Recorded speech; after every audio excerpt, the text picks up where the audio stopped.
Okay, I'm here with my buddy Joe Toulon, and today we're talking about the Odyssey 11. So obviously with the popularity of the 2-ball 10, did very well. Yep.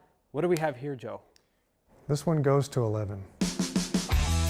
Welcome to the world of Wunder. Let the games begin.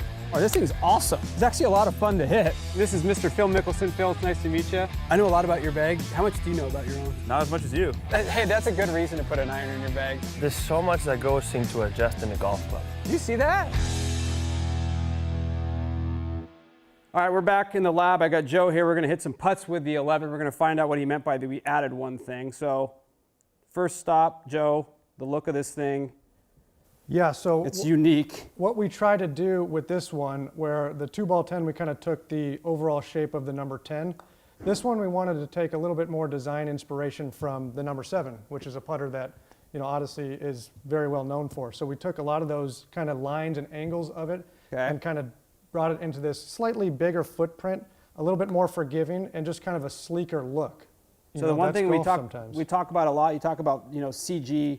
Yes. 2-ball 10 had a CG that went way back that way. Correct. And this one's got a little bit more forward CG, so explain why. Yeah, so the 2-ball 10 was very good for a lot of golfers. There were some golfers, though, that didn't have as much success with it.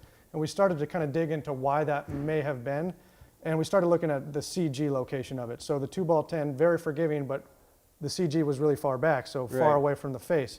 So for those players who maybe rotated a little bit more than some, they had no problem rotating it open, but to get it back to square, they had to work so hard to get that toe to kind of turn around and get back to square at impact. So those players actually started to miss putts a little bit more to the right. Okay. So what we wanted to do with this is kind of take the same sort of size of it, but bring that CG a little bit closer to the face without really messing with the MOI, which we were able to do. Okay. So this one, we'll want to swing a little bit easier and kind of get back to square at impact for those players who maybe struggle a little bit more with the 2-ball 10. It's got the White Hot OG insert. Yep.